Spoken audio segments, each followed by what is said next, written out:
Antes de Salmo, justo. Gloria a Dios, veo caras sonrientes, qué lindo. ¿Quién lo hizo? Cristo. Él ha cambiado nuestro lamento en baile, nuestro llanto en alegría. Amén. Por eso decimos que usted no tiene ¿cómo es? La culpa de la cara que le tocó, pero sí es la que pone. Job capítulo 8, versículo 6 dice la escritura en el nombre de Jesús. Amén. Dice así: si fueres limpio y recto, ciertamente luego se despertará por ti y hará prosperar la morada de tu justicia. El 7: y aunque tu principio haya sido pequeño, tu posterior estado será muy grande. Padre, es tu palabra que ya corre y sea glorificada en esta hora. Cumple el propósito por el cual tú la has enviado. Dígale, dame un corazón enseñable en esta hora. Un corazón, Señor, que esté atento a la voz de tu palabra. Unos oídos atentos a tu voz en esta hora, Señor. Abre mis sentidos espirituales. Dame un espíritu enseñable también para entender tu palabra, guardarla, atesorarla, llevarla y ponerla por obra. En tal caso que tu palabra cumpla el propósito por el cual tú las traes en esta hora, Padre, en el nombre de Jesús. Amén. Siéntese, iglesia. Damos gracias al Señor. En el año de limpieza, bueno, de prosperidad y grandes conquistas, en el mes de limpieza, el Señor también nos dice, justo con el tiempo que estamos viviendo, bueno, en el caso que nos ocupa, que está lloviendo mucho hoy sobre la ciudad de Madrid, iba a decir sobre la ciudad de España. Mayoritariamente España está lloviendo, mitad norte hacia arriba, llueve en el país de España. Y podemos decir que en Madrid, por supuesto, no es la excepción. Y en comunidad, dice la escritura en Isaías 55:10, porque como desciende de los cielos la lluvia y la nieve, ¿de dónde desciende? Del cielo. Y dice, y no vuelve allá, sino que riega la tierra y la hace germinar y producir, y da semilla al que siembra y pan al que come. Dice, así será mi palabra que sale de mi boca. No volverá a mí vacía, sino que hará lo que yo quiero y será prosperada en aquello para que la envíe. Amén. Esa es la palabra, como sale la lluvia o cae la lluvia a la tierra, a la nieve, con un propósito. ¿De qué? De que la tierra germine, produzca, de semilla al que siembra y pan al que come. Todo tiene un propósito. Y por supuesto la palabra de Dios en este día. El propósito de Dios para nuestras vidas es que usted y yo tengamos un corazón abierto a la palabra, un corazón abierto a las escrituras. Y de esa manera Dios nos está hablando. Limpieza y rectitud. Hablábamos de Job capítulo 8, versículo 6. Si fueres limpio y recto. ¿Qué podemos decir? ¿Cuántos somos limpios? ¿Cuántos somos rectos? Clic, clic, clic, clic. ¿Cuántos? Porque ahí el compañero de Job era el que le decía, ¿no? Si tú fueras limpio. Pero hay un contexto que dice, si tú de mañana buscares a Dios. La respuesta está, si tú de mañana buscares a Dios y rogares al Todopoderoso. Ese es Bildad. Proclama justicia, la justicia de Dios. Bildad hablándole a Job. Si fueres limpio y recto, si hicieras esto delante de Dios, Dios haría, ciertamente se despertará por ti, es decir, se moverá a tu favor y hará prosperar tu justicia. Y aunque hayas comenzado siendo pequeño, tu posterior estado será muy grande. A Bildad se le había olvidado el testimonio que Dios dio. En Job capítulo 1, ¿se acuerdan? No has considerado a mi siervo Job, le dice el mismo Dios, creador del cielo y la tierra, el mismo Satanás. ¿No has considerado a mi siervo Job, varón recto, perfecto, temeroso de Dios y apartado del mal? ¿Se acuerda que el mismo Dios da testimonio? Y aquí vemos a un amigo acusando a Job. Sí, tú. Entonces, el hecho de que usted sea probado, pasado por las pruebas, como dice también Santiago, no significa que muchas veces estemos en pecado, sino porque Dios quiere que sacar de nosotros lo mejor. Por eso nunca tendamos a señalar a alguien cuando esté en disciplina, cuando esté pasando una tribulación, una prueba. Nunca lo hagamos. La escritura nos habla, considérese usted mismo en el rostro, en ese espejo. No vaya a ser que usted también caiga en esa misma situación. Y a ver a quién le gusta, pasando una situación difícil, que encima le señalen, ¿no? Era lo que estaba haciendo Bildad, uno de los compañeros de Job, de los amigos, ¿no? Que fueron a darle no consuelo, sino contra el suelo. ¿Cuántas personas vienen a nosotros de día a querer dar un consuelo? Y muchas veces, no, es que yo soy transparente, yo soy legal y te voy a decir las cosas como son y sin anestesia, ¿no? Pero lo que están haciendo es descargando su ira sobre una persona que está ya atropellada, y en lugar de darle consuelo, resulta dándole contra el suelo. Eso es lo que estaban haciendo con él. De todas maneras les preguntaba, ¿cuántos son limpios? ¿Cuántos son rectos? Diga conmigo, estamos caminando en el proceso. Amén. Dice la Escritura, estando persuadido de esto, que el que comenzó en nosotros, no cualquier obra. La Escritura le llama la buena obra, la perfeccionará hasta el día de Jesucristo. Por eso usted y yo nos caminamos y nos movemos siempre en el temor de Dios. Hablando de la limpieza y rectitud, la Biblia presenta la limpieza y la rectitud como dos caras de la misma moneda. Una refleja el estado del alma ante Dios y otra el cuidado del cuerpo como el templo del Espíritu Santo, ¿no? Eso es una moneda, pues regularmente tiene dos caras, ¿no? Como decimos en Colombia, cara y sello. Aquí dice cara y cruz, ¿no? Entonces, empezamos diciendo para nosotros qué significa rectitud de corazón. Hablando de esa limpieza y esa rectitud. ¿Qué significa para nosotros rectitud de corazón? Escriba usted que está tomando nota. Significa limpieza interior. Cuando habla del corazón, recuerde que venimos hablando de Salmo también 51:10. Allí hubo una enseñanza muy bonita de parte de la pastora Sandra Suárez, Centro Misionero Bethesda en Valencia. Estuvieron aquí con nosotros en un día de las mujeres muy hermoso, que por supuesto los hombres no nos pudimos perder. Y nos gozamos en el Señor y nos daba una enseñanza a Dios a través de la pastora. Ese corazón, ¿no? Como el corazón del hombre es engañoso, como el corazón del hombre, aunque mire que la enseñanza era para mujeres, pero las mujeres solamente tienen corazón. Nosotros también, mujeres, nosotros los hombres también tenemos que corazón. Y es para usted y para mí esa palabra. Diga, para mí es esa palabra. Claro, porque tenemos un corazón y tenemos que, por supuesto, hay corazones, hablando de esa parte interior, el alma. Recuerde que el corazón, en la parte del alma, es la unión del alma precisamente y el espíritu. Allí, no está hablando del músculo como tal, está hablando de un corazón, de una vida interior. Entonces, corazón, rectitud de corazón, limpieza interior. La Biblia no habla solamente de portarse bien. La Escritura nos habla que por supuesto tenemos que dar buen testimonio. Dice la Escritura, a las mujeres le dice que tengan buen testimonio ustedes, para que con el testimonio de esas casadas, los hombres de allá afuera y las mujeres de allá afuera sean ganadas. ¿Por qué? Por vuestra buena conducta, claro. Y también dice, ténganos los hombres a nosotros como servidores de Cristo.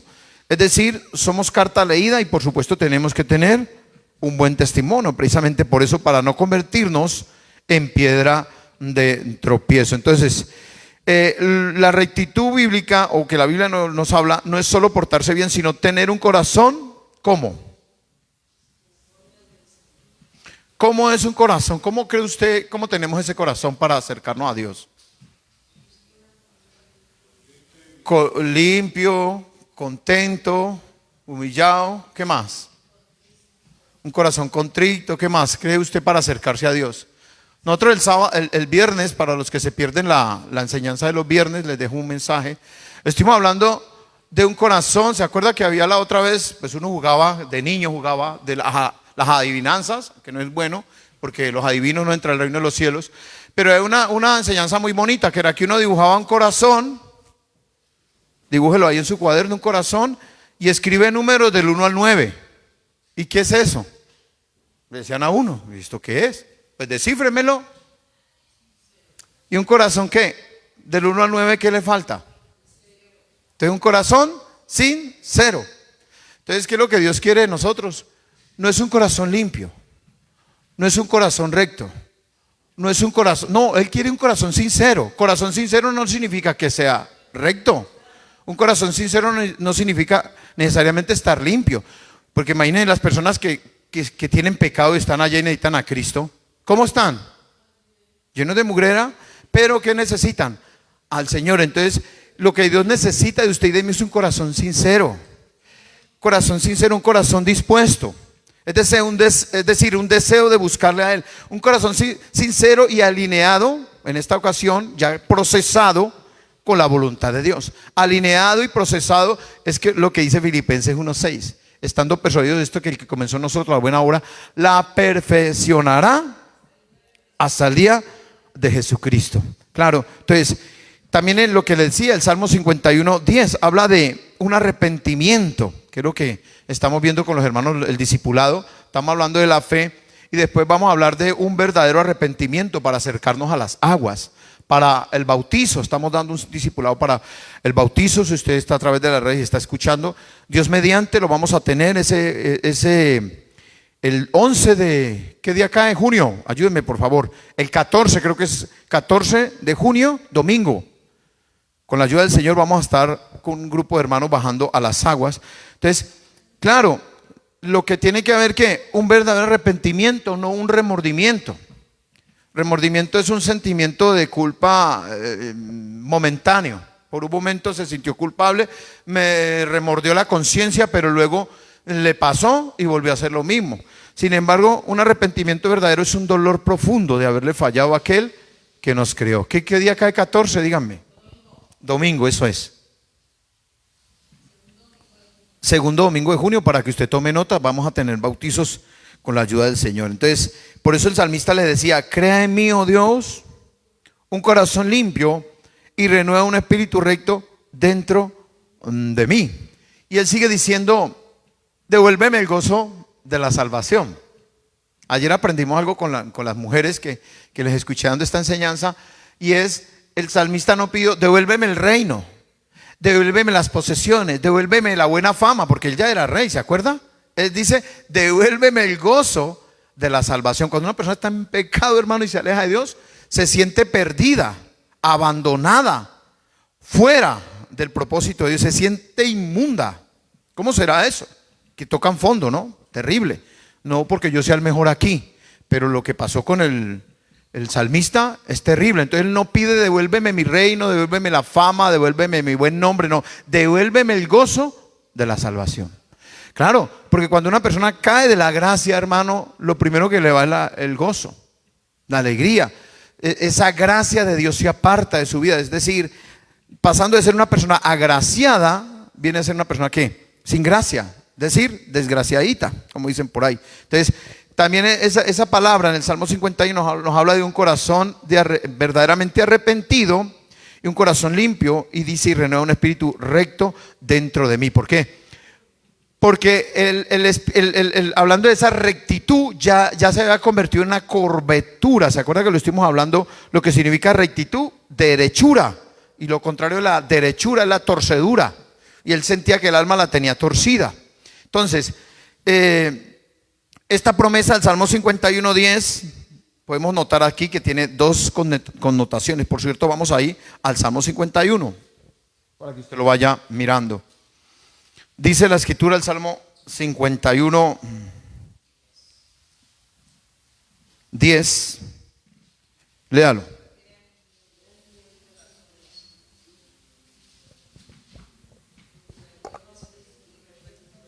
Crea en mí, oh Dios, un corazón limpio. Y ya tenía un corazón. ¿Cómo que crea? Crea, hazme de nuevo y renueva un espíritu recto de mí. No me eches de delante de ti y no quites de mí tu Santo Espíritu. Vuélveme el gozo de tu salvación, y espíritu noble me sustente. ¿Para qué? Para que usted pide eso al Señor. Por la gracia de Jesucristo. Entonces él dice: entonces enseñaré a los transgresores tus caminos, y a los pecadores se convertirán a ti. Es decir, una vez siendo procesado, él se preparaba para enseñar a otros. Una vez usted y yo somos procesados, tenemos que prepararnos. El propósito de Dios no es solamente que seamos procesados, por supuesto que sí, salgamos adelante y salgamos como el oro probado, sino que a partir de ahí enseñemos a otro. He ahí situaciones en los hogares, un problema en un hogar que usted esté pasando, Si usted pone esa situación en las manos del Señor, usted, mire, los que aman a Dios, dice la Escritura, todo ayuda para bien. Y eso le va a servir para que usted, cuando Dios le saque en victoria, para ayudar a otras parejas que han pasado por el mismo situación, por el mismo problema. ¿Por qué? Porque Dios en todo tiene el control. Entonces, ¿qué podemos sacar? Dos connotaciones de esta enseñanza. Punto número 1, alineación. Alineación. ¿Qué entiende usted por alinear? Alineación. Poner en orden. Alineación. ¿Qué entiende usted por alineación? Todo recto. O como la acción de hacer líneas, ¿no? Línea, usted ha visto como cuando pintan las vías, que precisamente aquí en Collado Villalba han tenido un tiempo, una campaña de asfaltado en Collado Villalba y alrededores, y cómo esta gente pinta, ¿no? Ellos pintan y tienen una práctica, ¿no ha visto ellos cómo hacen esas cebras y eso? Pin, pin, pin, la práctica que tienen, y con el carrito cómo van pintando. Y difícilmente se tuercen, eso va recto. La carretera puede estar torcida, pero la línea es que recta. Eso, alineación. Ahora hablando de los coches, ¿cuántos tienen coches aquí? Un carro, un automóvil. ¿Se acuerda que uno lo lleva, le cambia ruedas y lo primero que le hacen, ¿qué es? La alineación. La alineación primero. ¿Por qué? ¿La alineación qué significa? ¿Qué es la alineación?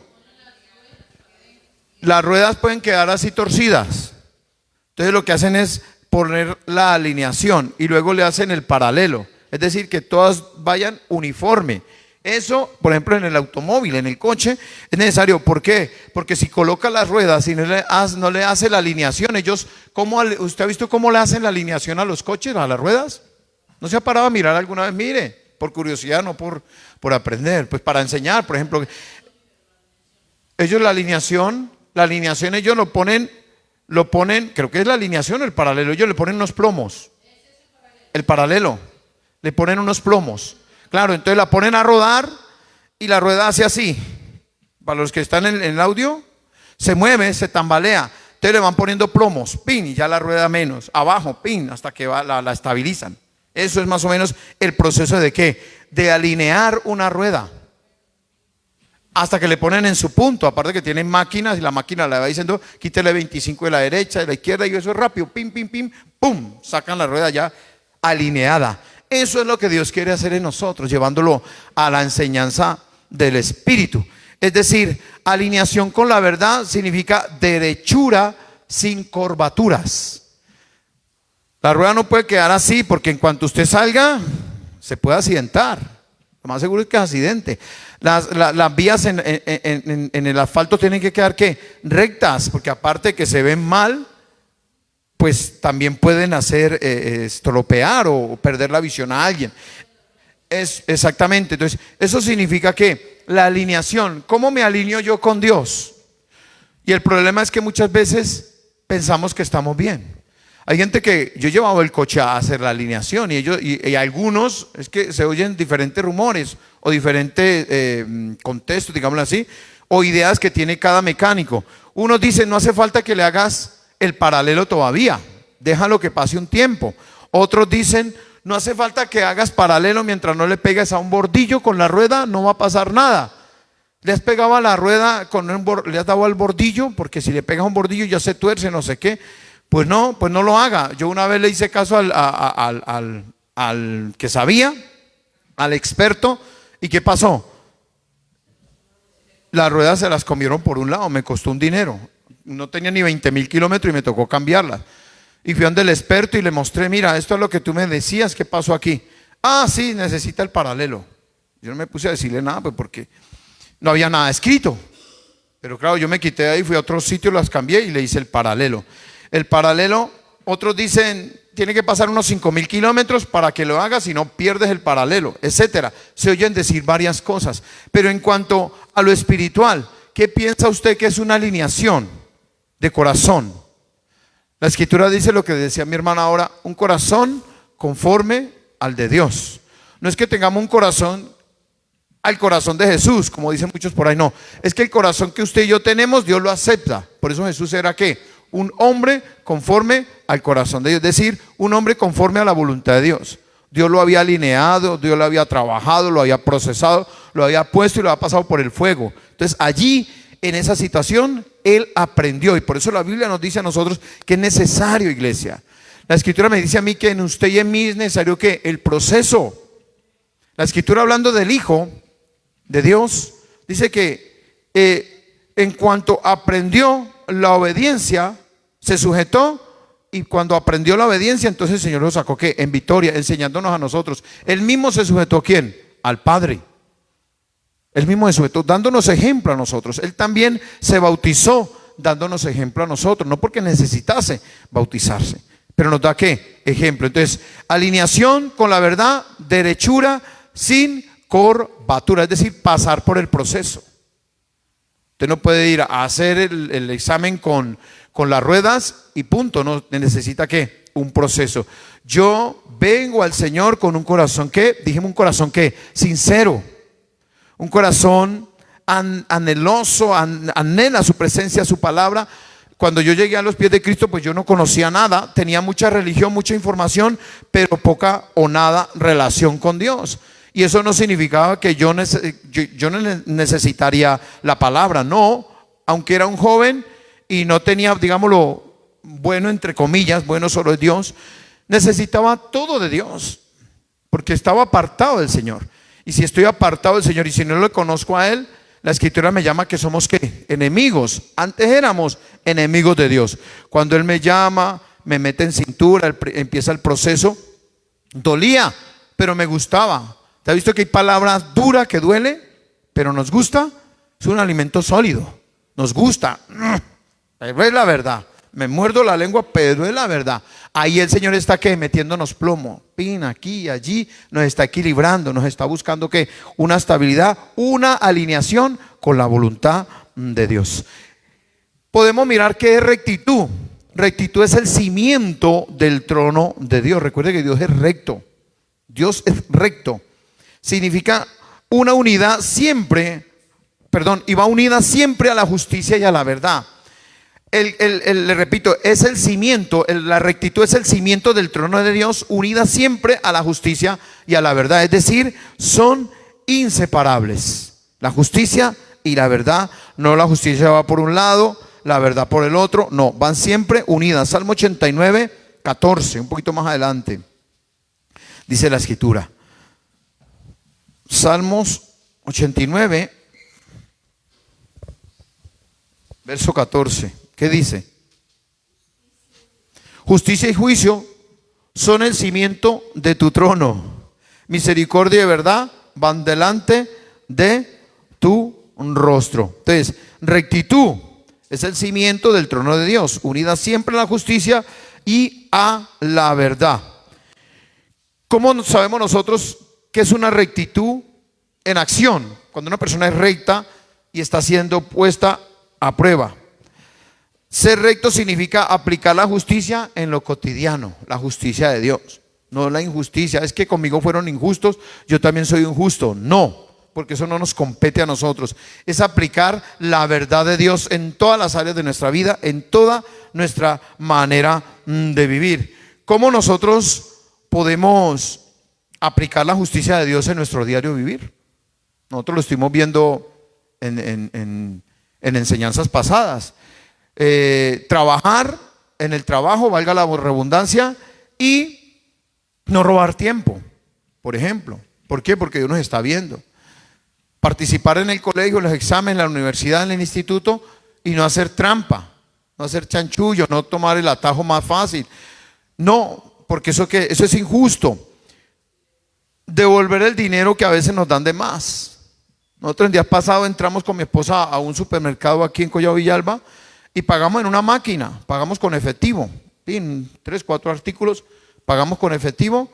Mi esposa metió un billete de 10 y eran como 8 con algo. El caso es que le devolvió, eran como 7 con algo, le devolvieron 4 euros y pico, la máquina.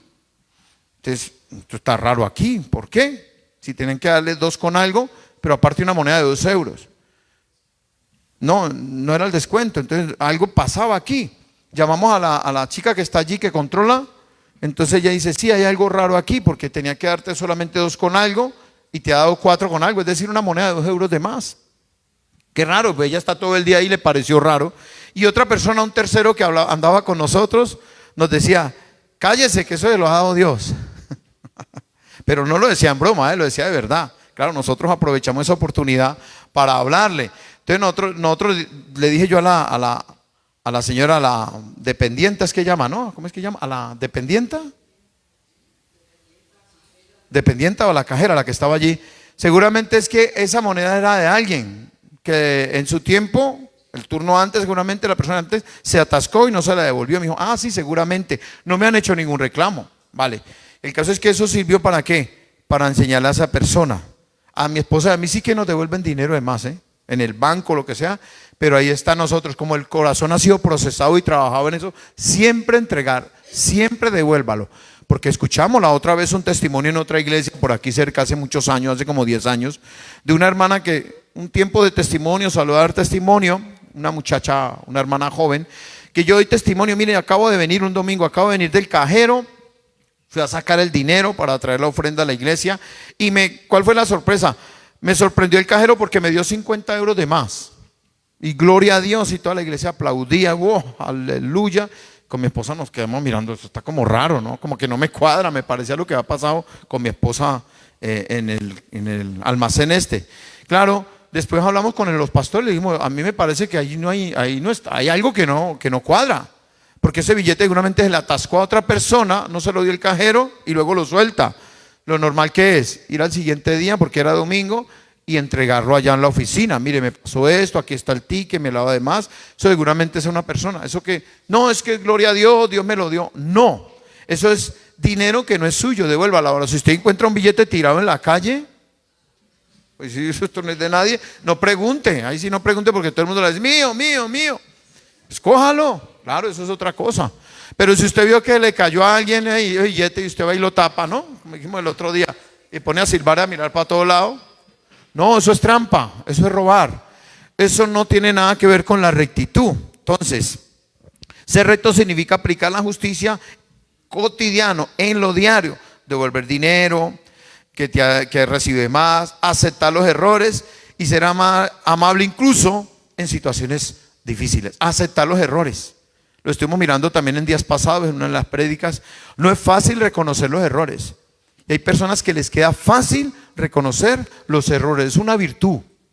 Claro, cuando reconozca el error es una virtud. Hay personas que lo primero que dicen, no, yo no he cometido errores, y se escudan, ¿no? Endurecen el corazón, cierran el oído. ¿Se acuerda que estuvimos hablando el viernes también de ese oído incircunciso? Que por más que la palabra vaya a ese oído, rebota, sale o entra por un oído y sale por el otro. ¿Por qué? Porque han endurecido el corazón. También lo estuvimos hablando el viernes pasado. Un corazón endurecido es un peligro. Un corazón endurecido es un enemigo de Dios terrible. Lo primero es que se justifica. Una persona con un corazón, un cristiano con un corazón endurecido es un peligro y un problema. No solamente para él y su salvación, sino para la iglesia. Y el problema de esas personas es que ellos no desisten fácilmente. Ellos siguen viniendo, siguen congregándose, ustedes ven que van y vienen, pero con la intención de contaminar. Ahí es donde habla la raíz de amargura. Ese corazón duro ha cerrado la voz, ha cerrado el propósito de escuchar la voz de Dios. Como dice Romanos 10:17, la fe viene por el oír y el oír por la palabra de Dios. Entonces, también nos habla de que había ¿qué? Una cara y una cruz, ¿no? O cara y sello. Hablamos de esa limpieza y rectitud. Aunque es una sola moneda, ponemos en el contexto de la persona, es una sola persona, pero tiene que tener estas dos cualidades delante de Dios: limpieza y rectitud. Proverbios 4:11 habla: seguir los caminos de Dios es andar por sendas de rectitud. Seguir, andar, buscar, caminar. Así, le repito, así el corazón de esa persona esté mal, a eso vino el Señor. Hay gente, yo les he dicho que me he encontrado con gente que dice, no, es que yo he sido muy pecador, yo he hecho lo malo delante de Dios, yo soy lo que sea, gusano de Jacob, yo me siento inmundo, yo no quiero ir por allá. Por eso vino el Señor. Por eso vino, y por eso los fariseos era que crucificaban o querían matar a Jesús, y los religiosos de la época. Era porque él se juntaba precisamente con todo lo desechable, según la sociedad, con las prostitutas, con los borrachos, con los cobradores de impuestos, con la gente que tenía problemas, dificultades, enfermos. Pero a que vino, si esos son los desechos de la sociedad, estos son los que tenemos fuera. ¿Cómo va a buscar esa mugrera? ¿Y cómo va a ser el Hijo de Dios? Ellos no conocían que la palabra no les había sido revelada, porque lo que decía la pastora ayer, en esas muchos evangelios Jesús habló haciendo énfasis en los profetas, ¿se acuerda? El profeta Isaías, Jeremías, Ezequiel, haciendo énfasis de los enfermos que habían de venir, el que liberta a los cautivos, el que da vista a los ciegos, el que sana, el que resucita muertos, estaba delante de ellos, pero a ellos no les había sido ¿qué? Revelada la palabra. ¿Y ellos se congregaban? Claro, eran número uno en la sinagoga, estaban ahí, antes de que abrieran, ya estaban ahí, digámoslo así, en las iglesias, en las congregaciones. Pero tenían un corazón duro, habían cerrado ¿qué? Su corazón a la voluntad o a la voz de Dios.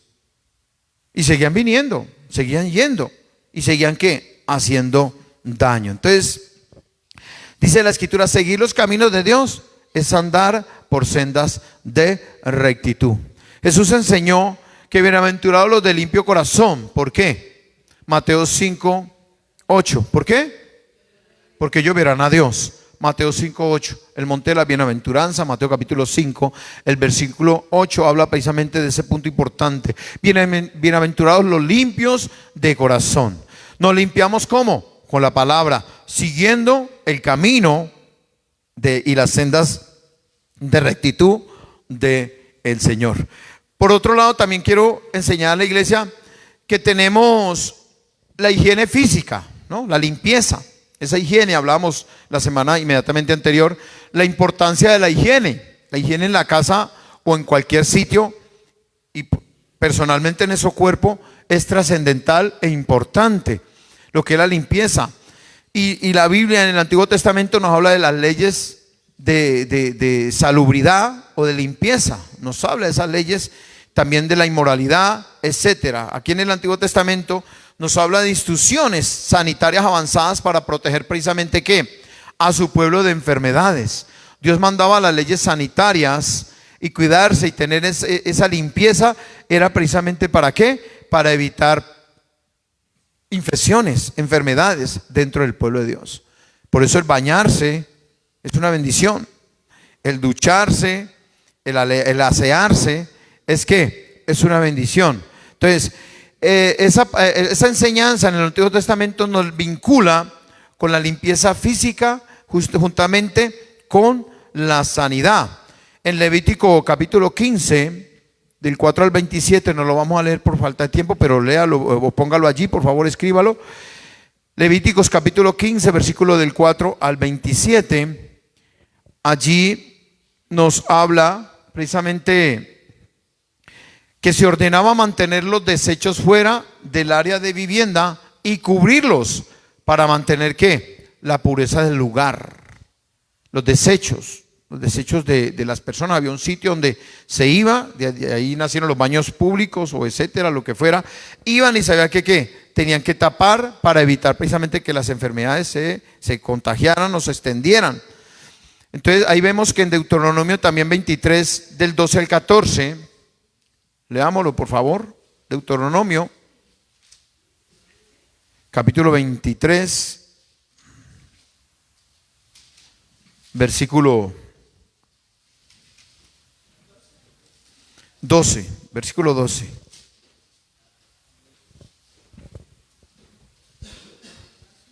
Tendrás un lugar fuera del campamento donde salgas.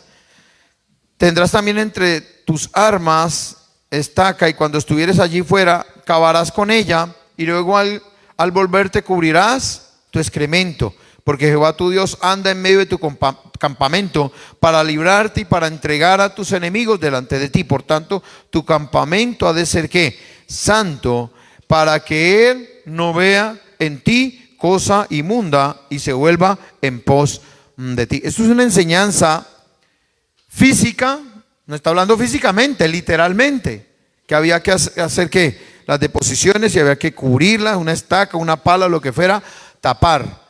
Pero también luego nos habla del templo, del Espíritu, que somos templo del Espíritu Santo. Entonces, el cuerpo, bueno, entonces aquí le sigo explicando. El lavado del cuerpo y la ropa, existían leyes estrictas del baño y lavado de vestiduras tras el contacto con algo impuro o enfermo. También lo encontramos en Levítico 15, del 4 al 27. Pero también nos habla del cuerpo como el templo del Espíritu Santo, ya en el Nuevo Testamento, en Romanos 12:1. Mire lo que dice Romanos 12:1.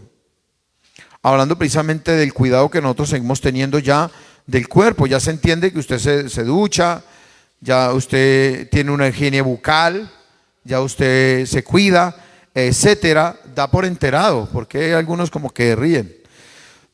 Yo entiendo, ¿no? Imaginen cómo era que aquí sacaron una de las leyes, esas de aquí en España, que si un compañero de trabajo huele mal, lo pueden denunciar. Lo pueden denunciar porque eso, por ahí en las noticias lo pasaron. Digo, wow, a la hora que lo sacaron, pero bueno, nunca es tarde. Mire, Romanos 12:1 dice, así que hermanos, os ruego por la misericordia de Dios que presentéis vuestros cuerpos en sacrificio vivo, santo, agradable a Dios, que es vuestro culto racional. Habla de un cuerpo, habla de un templo, habla de una pureza no solamente física, sino espiritual. Y sigue diciendo, entonces ustedes no se van a ensuciar allá afuera. Lo que sigue diciendo, no os conforméis a este siglo, sino transformados por medio de la renovación. ¿Qué más dice? De vuestro entendimiento, para que comprobéis cuál sea la buena voluntad de Dios, agradable y perfecta. Salid en medio de ellos y no toquéis lo inmundo, dice el Señor. Entonces aquí nos habla de que presentemos nuestros cuerpos en un sacrificio vivo, santo, agradable a Dios, que es nuestro culto racional, es lo que nosotros podemos hacer por Él. Ya un corazón transformado, cambiado, alineado, con rectitud y limpieza, tenemos que seguir caminando con Él. Muchas veces, volviendo al tema de las ruedas del coche, cuando se da un golpe en un bordillo y la rueda tiende a dañarse, se tiene que volver, si no se rompe, tiene que volverle a hacer ¿qué? El paralelo, el alineamiento otra vez, porque si no, hasta que se estropea. Entonces, el hecho de que estemos limpios, puros, no significa que estemos cubiertos. Por la gracia de Jesucristo nos guarda, pero nos habla de que una escritura que dice, quítese de vosotros, límpiese de vosotros. ¿Quién se acercará a Dios? El limpio de mano, limpio de corazón. Ya hablando que ha habido ¿qué? Un proceso. Cuando nosotros estamos limpios, cuando hemos sido lavados, hemos sido transformados y tenemos una vida de rectitud delante de Dios, ya tenemos que, hermano, caminar con cuidado. Claro, para no contaminarnos. Ahí habla de la contaminación del cuerpo, del alma, del espíritu. No contaminarnos con las cosas de afuera. Estamos en este mundo, pero no pertenecemos a este mundo. Jesús dijo, ¿no? Si no, no te pido que los quites del mundo, sino que que los guardes del mal. Habla, por lo tanto, de una purificación integral. El apóstol Pablo nos habla en segunda carta de Corintios capítulo 7, versículo 1. Nos habla precisamente de limpiarse de toda contaminación. Dice 2 Corintios 7:1, ¿qué dice? Así que, amados, puesto que tenemos tales promesas, limpiémonos. ¿Ve? Dice, de toda contaminación de carne y espíritu. Si la palabra lo habla es porque hay contaminación que contaminan la carne y el espíritu, perfeccionando la santidad siempre en el temor de Dios. La santidad suya y la mía tiene que ser perfeccionada en el temor de Dios. Dolor por fallarle, temor porque es mi Dios, dice la palabra. En Isaías también dice, sea Jehová vuestro miedo y sea Jehová ¿qué? Vuestro temor. Entonces es importante que tengamos eso. Así que, amados, puesto que tenemos tales promesas, hablando de qué, de que somos, si usted lee el contexto anterior, dice, somos templo del Dios viviente, hablando del yugo desigual, hablando de que recordándonos que somos templo del Espíritu Santo y que Dios habita en medio de nosotros, como habitaba allá. ¿Se acuerdan? En el Antiguo Testamento iba, les visitaba en las enramadas, en ese pueblo que ellos tenían allí en el desierto, pero se iba. Pero ahora el Señor ya no va y viene. Recuerde que Él ya está ¿qué? En nosotros. Ya tenemos este templo, dice la Escritura, no hecho por mano de hombres, sino por el poder del Espíritu Santo, que ese es ¿quién? El cuerpo. Este cuerpo tenemos que cuidarlo, iglesia, mucho cuidado. La Escritura dice, todo pecado está fuera del cuerpo, pero el que adultera contra su propio cuerpo peca. El adulterio es uno de los pecados más terribles. Y hablando de un adulterio espiritual también. Fornicación espiritual es cuando se unen a otros dioses. Fornicación espiritual también cuando se unen, tienen sexo sin ser casados. Eso es un pecado de muerte también. La Escritura, por eso en el Antiguo Testamento llamaba a esas personas o llamaba a los ancianos a que los sacaran fuera y los apedrearan, aquellos que fueran encontrados en ese acto. Encontramos la mujer que fue encontrada en el acto del adulterio, ¿no? Se la llevaron ¿a quién? A Jesús. Y decían, aquí a este le vamos a pillar, porque no vas a ver respondernos. ¿Se acuerda? Y ahí es donde el Señor no es que niegue la Escritura, sino que le dice, bueno, el que esté libre de pecado, tire la primera piedra, porque ellos le habían dicho, Señor, mire, encontramos a esta mujer en el mismo acto de adulterio. ¿Qué dices tú? Claro, la ley de Moisés mandaba apedrearla, adulterio. Pero ¿y dónde está él? ¿Cómo adulteró ella sola? Machistas, dejaron al hombre libre y a la mujer, vamos a ver qué hace este. Y Jesús le dijo, el que esté libre de pecado, agachado, dice la Escritura, se inclinó, escribía en tierra. Ahí es donde muchos eruditos dicen que mientras Jesús escribía en tierra, les estaba escribiendo en la conciencia de ellos que estaban allí. Dice la Escritura, cada uno acusado por sus conciencia, por su pecado, fueron soltando su piedra a cada uno y dijeron, paticas, ¿para qué las quiero? Yo como que me metí donde no me, ¿para qué me llamaron? Y hicieron la del mago, se fueron. Claro, cuando Jesús se levanta y mira, ¿dónde están los que te acusaban? Ninguno, Señor, ya no está. Ni yo te acuso. Vete, pero no te ensucies más. Vete, pero no peques más. Claro, la gracia, la misericordia, efectivamente. Porque cuando nosotros pecamos una, dos veces, tres veces, es un peligro, iglesia. Ya se habla de una iniquidad. Y esa iniquidad, hermano, significa pecar o iniquidad. Pecar reiteradamente significa iniquidad. Iniquidad es errar en el blanco, ¿no? ¿Se acuerdan que lo estuvimos también explicando? Cómo las personas que trabajan con armas, como el ejército, la Guardia Civil, la policía, etcétera, ellos tienen que estar continuamente ensayando y practicando las armas de tiro. Ellos van a un polígono, a un sitio alejado de la ciudad, y ahí preparan las armas, disparan, o dentro del recinto tienen un sitio aislado donde se preparan con sus auriculares que les protege los oídos, etcétera.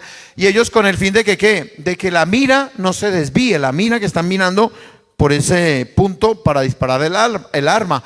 Ellos la están mirando y la están corrigiendo. ¿Por qué? Porque cuando un arma dispara una vez, dispara dos veces, dispara tres veces, tiende a desviarse.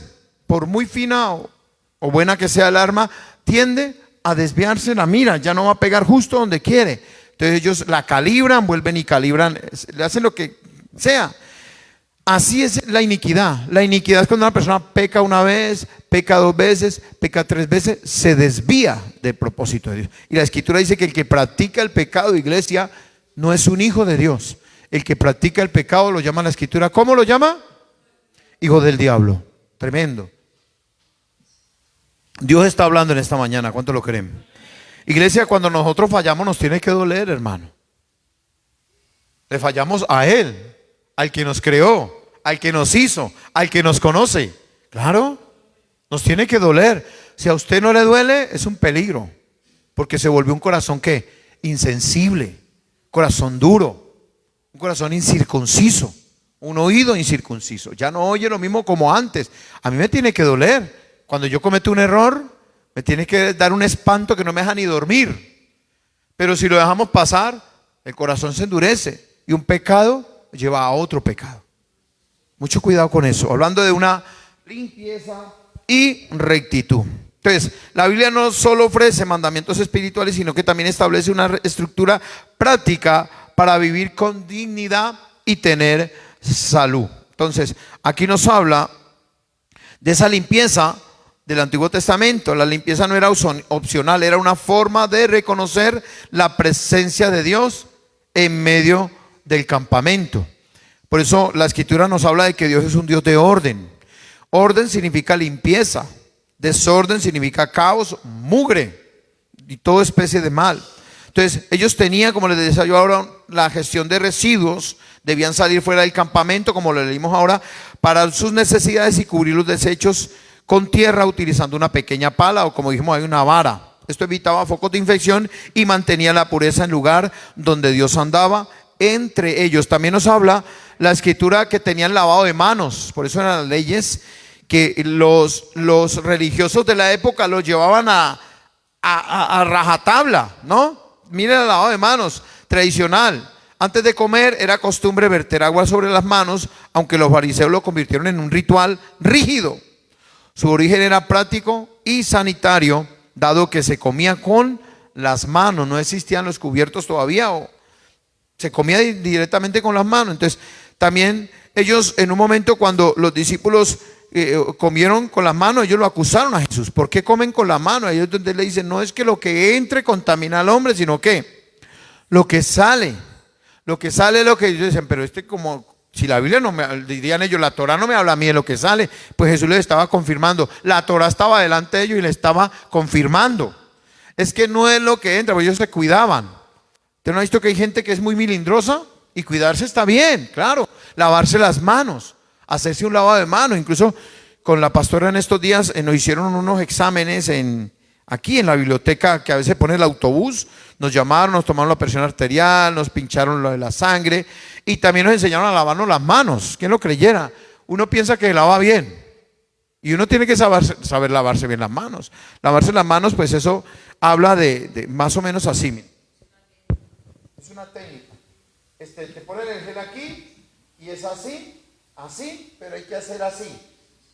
Pasarse entre los dedos y aquí entre los dedos, así bien. Porque estoy lleno de gérmenes. Prima a mi esposa, cuando yo vi que ella le pasaron luego, como que era un aparato, si le pasó un aparato, se le veía lleno los gérmenes. Entonces, como yo vi que ella, yo me hice más, antes de que me tocara a mí. Y cuando me miraron a mí, uy, pero es que usted cae y no le ven. Y no es que ella estaba viendo que mi esposa no se frotó bien y yo me froté bien. Es decir, parece que a ciencia vista se ve limpio, pero cuando te pasan por el escáner, se ven las bacterias. Muchas veces también significa nosotros la manera de vivir. Nos equivocamos. Por eso el Señor dice en primera de Samuel 16:7, no mire lo que tienes delante, porque el hombre mira lo grande, su estatura, lo bonito, mire esa corbata, uy, el pastor hoy no puso ni corbata, pero mire esos zapatos, mire esto, uy, mire ese saco, mire ese vestido rosa, rojo, empiezan a mirar, qué guapo, qué guapa. Pero no es pecado. Lo que Dios dice que Él va más allá. Dios pasa el escáner, ¿sí o no? Dice, este está bonito, mucha pintura, lo que sea, pero miren lo que, si ustedes vieran lo que yo estoy mirando, porque Dios mira ¿qué? El corazón. La rectitud y la limpieza de corazón. Entonces, había diferentes normas. También habla de la cuarentena médica, que era una especie de limpieza. Si alguien presentaba síntomas de enfermedades o infecciones, por ejemplo como la lepra, debía permanecer fuera del campamento hasta que ¿qué? Hasta que un sacerdote confirmara su sanidad, protegiendo así que toda la comunidad. Ahora mismo que habla con ese, el virus ese, ¿no? El antivirus, ya hay mucha gente en cuarentena. Eso hay un bororó, hay un bururú, ahí dicen, no, es que así comenzaron con el COVID y luego eso se expandió. La Escritura me habla a mí de que vienen virus, pestes. Eso está escrito aquí, no es nuevo. Guerra, rumores de guerra, se levantará nación contra nación, reino contra reino. Por haberse multiplicado la maldad, el amor de muchos se enfriará. El tiempo está corto, etcétera. Todo está aquí Para mí, para usted y para mí, ¿qué es? No es nuevo. Vemos que la palabra que se cumple delante de nosotros. Entonces, hablando de esa limpieza, existían normas, la cuarentena médica, eso no es nuevo, eso es desde antes. La limpieza tras el contacto, hablando de eso, el del Antiguo Testamento, esas leyes del Antiguo Testamento, era cuando tocaba un cadáver o algo impuro, una persona muerta, requería, o un animal, un periodo de espera y lavados con agua para ser ¿qué? Considerado limpio nuevamente. Es decir, existía un proceso, un tiempo. Una persona tocaba un animal muerto o un cadáver de una persona, era impuro. Tenía que lavarse con agua y esperar un tiempo prudente para volverse ¿qué? Ser aceptado dentro del campamento. Si entraba al campamento contagiaba a todo el mundo y Dios no estaba allí, Dios los reprendía. Hoy no hacemos eso, pues lo hacemos por limpieza, por higiene, pero ¿cuántas veces no vamos a un velorio? Vamos a acompañar a un familiar o a alguien y eso no significa que nosotros seamos impuros, ya todo es por la gracia de Jesucristo, que nosotros podamos acercarnos a Él. También la enseñanza nos habla de una purificación espiritual profunda, habla de la purificación del alma, que es un proceso continuo que va más allá de rituales externos. Se trata de transformar el carácter. Eso es espiritual, es un proceso poco a poco. Tenemos que identificar y arrepentirnos. Habla Lucas capítulo 15, Evangelio de San Lucas capítulo 15, Mateo, Marcos, Lucas 15,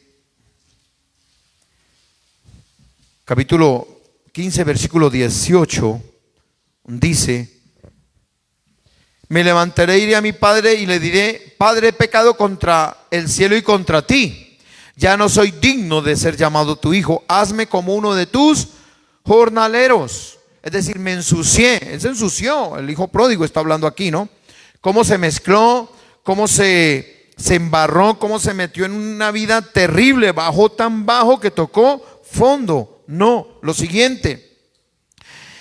Y él dice: haré esto. Reconoció su pecado. Por eso le decía, es una virtud que una persona no reconozca el error. Es una virtud. Eso es de parte de Dios. ¿Me equivoqué? ¿Cuánta gente le cuesta reconocer? Yo, esta gente, ¿por qué no reconoce? O los gobiernos cuando se equivocan, ¿no? Ellos no reconocen.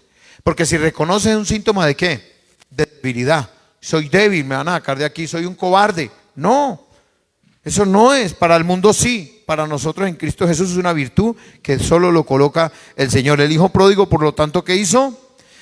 Tuvo una identificación. Se identificó: he pecado. Yo solamente he pecado contra el cielo, contra Dios, contra mi Padre. Entonces hubo que un arrepentimiento y le tocó que tomar ¿qué? Una determinación, es decir, tuvo una acción de volver. Giro de 180 grados significa arrepentimiento. Si yo iba para adelante, ahora tengo que volver para atrás. O si iba para atrás, ahora voy para adelante. Habla de un ¿qué? Un arrepentimiento, identificar y arrepentirse. El primer paso es reconocer las heridas o el pecado, como el odio, la falta de perdón. Hay gente que dice: no, yo no tengo problema con nadie, yo he perdonado a todo el mundo, pero el corazón está sucio. Lo que le pasaba ayer a Ruperta, ¿se acuerda? A la hermana Ruperta, ¿a la hermana cuál? Destaparon ese corazón, hermano. No, eso estaba lleno hasta de tierra, harina. ¿Qué tenía ese corazón? Piedras. Corazón, no, se ve muy bonito, porque se veía muy bonito, pero en cuanto le metieron la mano, le metieron el dedo a la llaga, en cuanto reventaron en el globo, ¡bomba! Salió, había ¿qué? Chisme, contienda, falta de perdón, deseos injuriosos, etcétera. Es decir, las obras de la carne que habla Gálatas. Así está lleno el corazón. Entonces, si usted y yo reconocemos, como lo hizo el hijo pródigo, ya es una virtud. Por eso digo, si usted reconoce, está cerca del Señor. Claro que sí.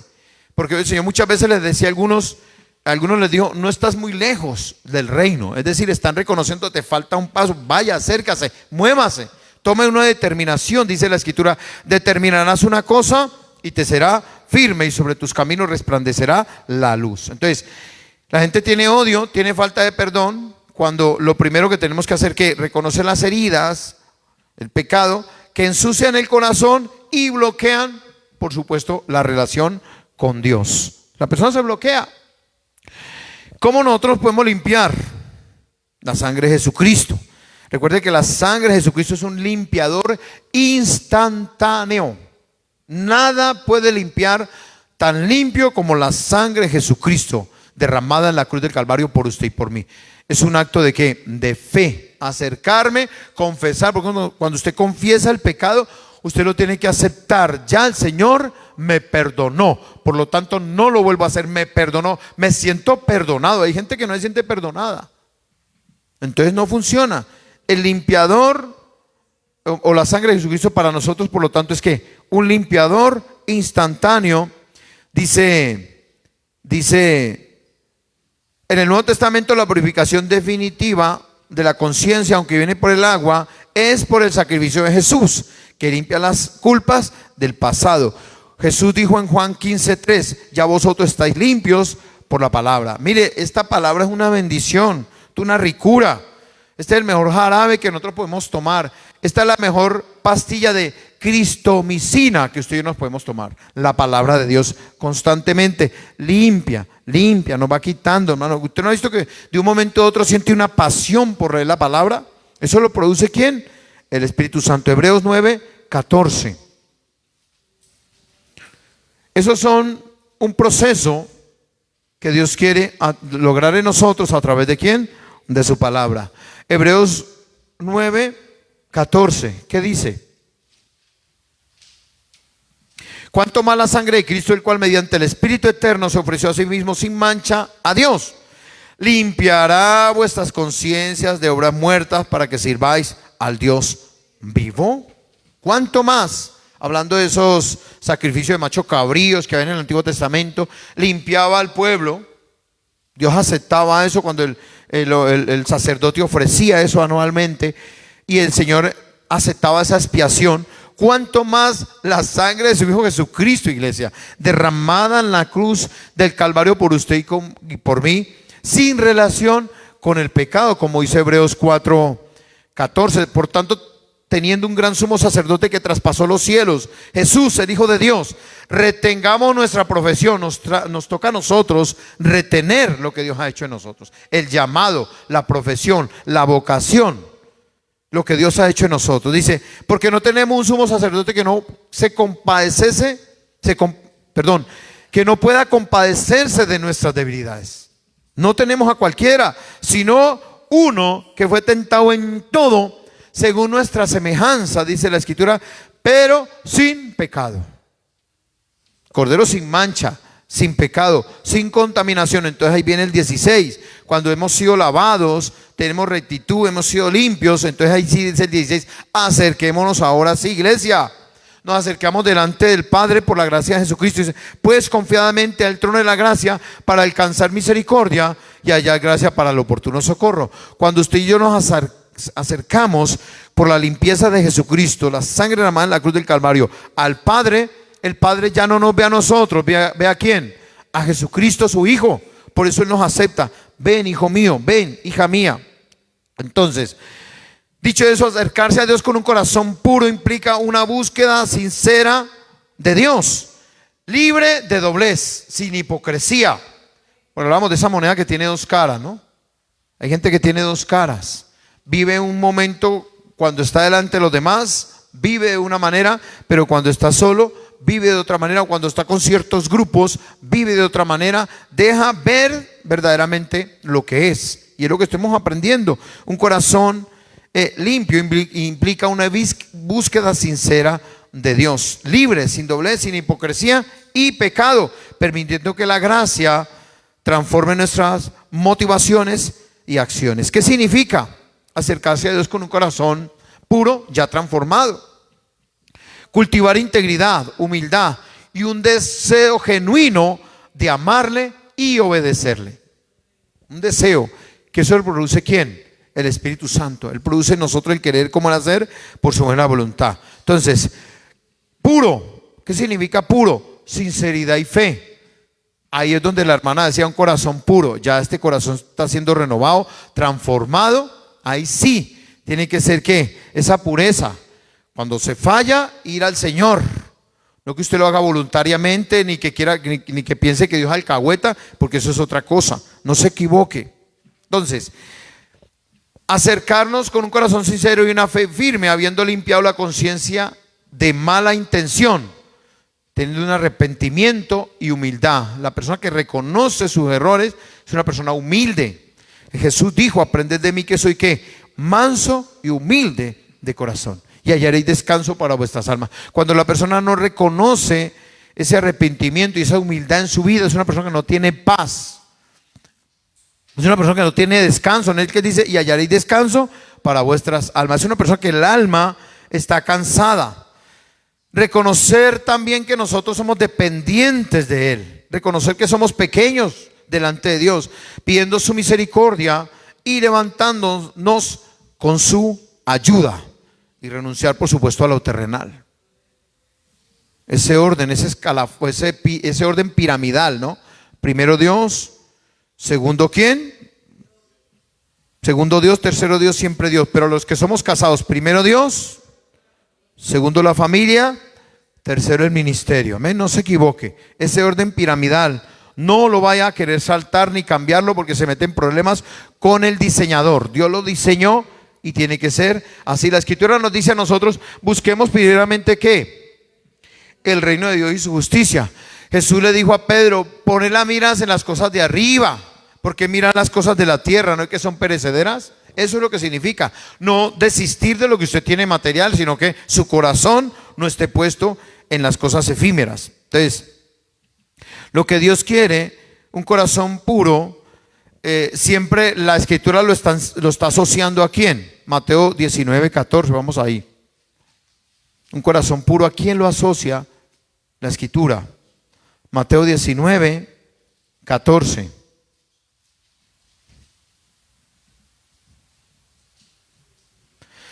Pero Jesús dijo: dejad a los niños, venid a mí, no se lo impidáis, porque de los tales es el reino de los cielos. Amén. Entonces, un corazón puro lo asimila con un corazón de un niño, de una niña. Es un corazón que los niños les queda fácil reconciliarse con sus amigos. Los niños es un niño que tiene una fe genuina en su papá, en su mamá. Eso es lo que está hablando, que nosotros seamos genuinos como niños, dice. Como niños tenemos que hacernos para poder entrar ¿qué? Al reino de los cielos. Entonces habla de ese corazón transformado. Habla de reconocer su presencia y guía y su propósito en nuestra vida aún cotidiana. Mateo 17:21. Dice la Escritura: pero este género no sale sino con oración y ayuno. Hablando de ¿qué? De la falta de fe, de la incredulidad. Hay gente que le falta fe para acercarse a Dios. Hay gente que parece que lo tiene todo, pero es que si voy es que yo pienso que Él no me va a oír. Ya usted pensó mal. Usted tiene que usar la palabra. Dice la Escritura: tú dijiste que el que a ti viene tú no le echas fuera. Usted está tomando esas promesas en su boca. Entonces la gente tiene dudas. Y la duda, dice la Escritura, es pecado. Todo lo que no proviene de fe, hablando en el contexto también de la comida, es pecado. Dice: pero este género no sale sino con oración y ayuno. Entonces, la oración y el ayuno, ¿qué nos hace? Es una meditación de la Biblia, nos ayuda a limpiarnos, nos ayuda a vivir una vida en rectitud. Y yo aquí quiero, iglesia, hablando de llenarnos de la palabra. ¿Cómo nos vamos a limpiar? Colosenses 3:16. Dice la palabra de Cristo more en abundancia en vosotros.